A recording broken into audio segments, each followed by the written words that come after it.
Assalamualaikum warahmatullahi wabarakatuh. Allahu Akbar, Allahu Akbar, Allahu Akbar, Allahu Akbar, Allahu Akbar, Allahu Akbar, Allahu Akbar, Allahu Akbar, Allahu Akbar, Allahu Akbar, kabir walhamdulillah katsira wa subhanallahi bukratan wa asila. La ilaha illallah wahdahu sadaqa wa'ada wa nasra 'abdahu wa 'azzatun lahu wa hazama ahzaba wahdahu. La ilaha illallah wallahu akbar wa lillahil hamd. Innal hamdalillahi wahdahu nahmaduhu wa nasta'inuhu wa nastaghfiruhu wa nastahdihi wa natubu ilaihi wa na'udzu billahi min shururi anfusina wa sayyiati a'malina may yahdihillahu fa huwal muhtadi wa may yudlilhu falan tajida lahu waliyyan mursyida. Asyhadu an la ilaha illallah wahdahu la syarika lah wa asyhadu anna Muhammadan 'abduhu wa rasuluhu alladzi balagha risalah wa adda al-amanah wa nasaha al-ummah. Allahumma shalli wa sallim ala habibina Mustafa Muhammad ibn Abdillah wa ala alihi wa sahbihi wa man ittaba bihadihi ila yaumiddin. Amma ba'du. فيا عباد الله أوصيكم ونفسي بتقوى الله وطاعته فقد فاز المتقون. فقال الله تعالى في كتابه الكريم أعوذ بالله من الشيطان الرجيم يا أيها الذين آمنوا اتقوا الله حق تقاته ولا تموتن إلا وأنتم مسلمون. Allahu Akbar, Allahu Akbar, Allahu Akbar walillahil hamd. Hari ini dan 3 hari setelahnya kaum muslimin di seluruh dunia akan memandangkan kalimat yang sama berupa takbir, tahmid dan tahlil. Tidak ada kata atau kalimat yang lebih baik untuk diucapkan hari ini melebihi ketiga kalimat tersebut. Allah berfirman, Bismillahirrahmanirrahim. Wadhkurullaha fi ayyamin ma'dudat, faman ta'ajjala fi yawmin fala itsma 'alaihi wa man ta'akhkhara fala itsma 'alaihi liman ittaqa wattaqullaha wa'lamu annakum ilaihi tuhsyarun. Dan berzikirlah dengan menyebut Allah dalam beberapa hari yang terbilang. Barang siapa yang ingin cepat berangkat dari Mina sesudah 2 hari, maka tidak ada dosa baginya. Dan barang siapa yang ingin menangguhkan keberangkatannya dari 2 hari itu, maka tidak ada dosa pula baginya. Bagi orang yang bertakwa, dan bertakwalah kepada Allah, dan ketahuilah bahwa kamu akan dikumpulkan kepadanya.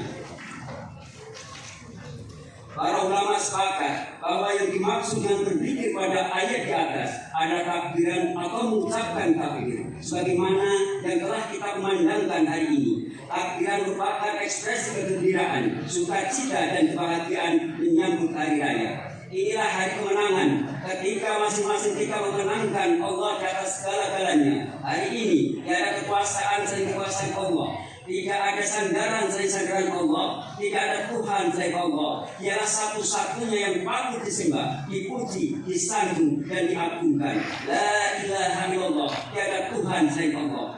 Hari ini kita memerdekakan diri kita dari segala bentuk penyembahan dan perbudakan selain Allah, termasuk perbudakan hawa nafsu kita sendiri. Tidak ada dan tidak boleh lagi ada yang membelenggu kita selain Allah. Inna sholati wa nusuki wa mahyaya wa mamati lillahi rabbil alamin. Sesungguhnya sholatku, ibadahku, hidup dan matiku hanya untuk Allah, Tuhan semesta alam.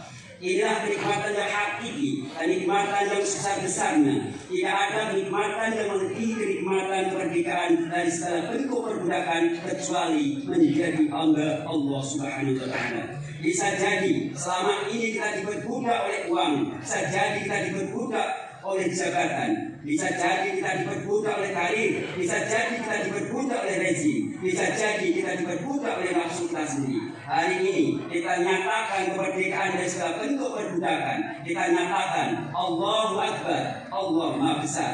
Selain Allah adalah kecil. Karir itu kecil, jabatan itu kecil, pangkat itu kecil, kekayaan itu kecil, pekerjaan itu kecil, ras itu kecil, golongan itu kecil, organisasi itu kecil, partai itu kecil, yang besar hanya Allah semata. Semua yang kecil bisa menjadi besar jika seiring dengan Allah, bersama Allah, dan tidak bertentangan dengan Allah. Semua dapat dijadikan alat untuk menggapai ridho Allah. Allahu Akbar, Allahu Akbar, Allahu Akbar, walillahil hamd. Ada satu surat yang terpendek dalam Al-Quran yang paling relevan dengan momentum dan kisah hari ini, yaitu surat Al-Kautsar. Melalui 3 ayat pendek ini, Allah mengingatkan tentang berbagai kenikmatan yang diberikan Allah dan implementasinya kesyukuran atas pemberian nikmat tersebut, yaitu sholat dan berkurban. Allah berfirman, Inna a'wainakal kautsar fasholli li rabbika wanhar inna syani'aka huwal abtar. Sesungguhnya kami telah memberikan kepadamu nikmat yang banyak, maka dirikanlah sholat karena Tuhanmu dan berkorbanlah. Sesungguhnya orang-orang yang membenci kamu dialah yang terputus. Imam Al-Ghazali memutuskan nikmat ada setiap kebaikan, kelezatan, kebahagiaan, bahkan setiap keinginan yang terpenuhi. Meskipun demikian, masih kata Al-Ghazali, nikmat sejati adalah kebahagiaan hidup ukhrawi di hari kiamat yang abadi. Terhadap nikmat Tuhan, baik yang berupa nikmat duniawi maupun nikmat ukhrawi, nikmat zahir maupun batin, jika dihitung dan tak akan pernah ada yang dapat menghitungnya, apalagi memperhitungkannya. Allah berfirman, wa in ta'udu ni'matallahi la tuhsuha innallaha laghafurur rahim. Dan jika kamu menghitung-hitung nikmat Allah, niscaya kamu tak dapat menentukan jumlahnya. Sesungguhnya Allah benar-benar Maha Pengampun lagi Maha Penyayang. Sepintas kita coba memperhatikan anggota tubuh kita yang nampak, seperti kaki, tangan, perut, mulut, mata, telinga, dan hidung. Semua anggota tubuh yang tadi merupakan instrumen lengkap yang dapat bergerak otomatis, bergerak dan berfungsi serentak dalam waktu yang bersamaan. Mata sambil melihat, mulut berbicara, telinga bisa mendengar, hidung mencium, sedang kaki sambil jalan serta tangan bergerak. Instrumen itu bergerak atas perintah otak yang tersambung melalui saraf halus ribuan kilometer panjangnya. Subhanallah, wallahu akbar. Di dalam Quran surah An-Nahl dijelaskan juga, wallahu akhrajakum min butuni ummatikum la ta'lamuna syai'an wa ja'ala lakum sam'an wa absara wal afidata la'allakum tashkurun. Dan Allah mengeluarkan kamu dari perut ibumu dan kadang tidak mengerti sesuatu pun, dan Dia memberikan kamu pendengaran, penglihatan dan hati agar kamu bersyukur. Allah telah menjadikan 3 alat paling vital bagi manusia, yaitu mata untuk melihat, telinga untuk mendengar, serta akal dan hati untuk berpikir dan merasa. Dengan 3 alat tersebut, manusia terus berjuang untuk mempertahankan hidup dan mengembangkan kehidupannya. Dengan 3 alat tersebut, manusia akhirnya berkemampuan untuk memanfaatkan alam untuk menjadikan alat kehidupannya. Allah berfirman, wa ayatul lahumul ardu maytah ahyaynaha wa arsalna minha haban faminhu ya'kulun wa ja'alna fiha jannatin min nakhil wa 'inabin wa ja'alna fiha min al-uyun liyakulu min thamarihi wa ma 'amilathu aydihim afala yashkurun. Dan suatu tanda kekuasaan Allah yang besar bagi mereka adalah bumi yang mati. Kami hidupkan bumi itu dan kami keluarkan daripada biji-bijian, maka daripadanya mereka makan. Dan kami jadikan padanya kebun-kebun kurma dan anggur, dan kami pancarkan padanya beberapa mata air, supaya mereka dapat makan dari buahnya dan dari apa yang diusahakan oleh tangan mereka. Maka mengapakah mereka tidak bersyukur? Manusia yang telah dilengkapi dengan mata, telinga dan akal budi diharapkan bisa bersyukur padanya. Orang yang tidak tahu berterima kasih itu sesungguhnya derajatnya tidak lebih baik dari kebanyakan. Derajat mereka lebih hina dan rendah karena tidak menggunakan matanya untuk melihat tanda-tanda kebesaran Allah, tidak menggunakan telinga untuk mendengarkan ayat-ayat Allah, dan tidak menggunakan akal pikiran dan perasaannya untuk berterima kasih kepadanya. Di dalam Quran surah Al-A'raf ayat 179, walaqad dara'na li jahannama katsiran minal jinni wal insi lahum qulubun la yafqahuna biha wa lahum a'yunun la yubsirun biha wa lahum adhanun la yasma'una biha ulaika ka'al-'ami bal hum adall ulaika humul ghafilun. Dan sesungguhnya kami jadikan untuk isi neraka jahanam kebanyakan dari jin dan manusia. Mereka mempunyai hati tetapi tidak dipergunakan untuk memahami ayat-ayat Allah, dan mereka mempunyai mata tetapi tidak dipergunakan untuk melihat tanda-tanda kebesaran Allah, dan mereka mempunyai telinga tetapi tidak dipergunakannya untuk mendengar ayat-ayat Allah. Mereka itu sebagai binatang ternak, bahkan mereka lebih sesat lagi. Mereka lah itulah orang-orang yang lalai. Allahu Akbar, Allahu Akbar, Allahu Akbar, walillahil hamd. Berterima kasih kepada Allah harus dinyatakan sebentar dalam satu tindakan yang melibatkan 3 instrumen sekaligus, yaitu hati, lisan, dan perbuatan. Hatinya harus terpaut dengan cinta yang mendalam kepada Allah, lisannya mengucapkan alhamdulillah, serta anggota tubuhnya menunjukkan ketaatan kepada syariatnya. Allah tidak mendapatkan keuntungan sedikit pun dari syukur kita. Ketika kita bersyukur kepada Allah, sesungguhnya keuntungan untuk kita sendiri. Allah tidak rugi jika kita mengingkarinya. Allah juga tidak butuh ucapan terima kasih hambanya.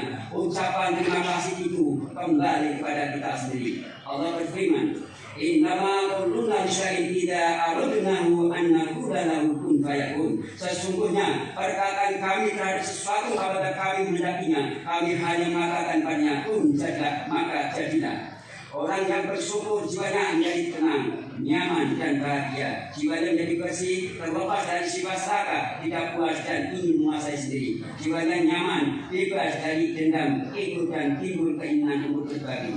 Jiwanya menjadi positif, dan auranya menjadi bersinar lagi.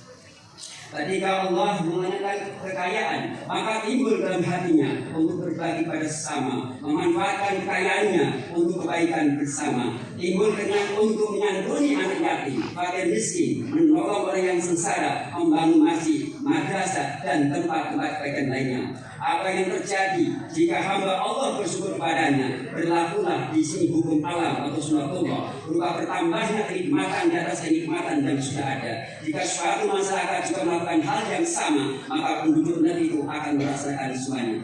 Wa idza ta'adzana rabbukum la in syakartum la azidanakum wa la in kafartum inna 'adzabi lasyadid. Dan ingatlah juga, tatkala Tuhanmu memaklumkan, sesungguhnya jika kamu bersyukur, pasti kami akan menambah nikmat padamu, dan jika kamu mengingkari nikmatku, maka sesungguhnya azabku sangat pedih.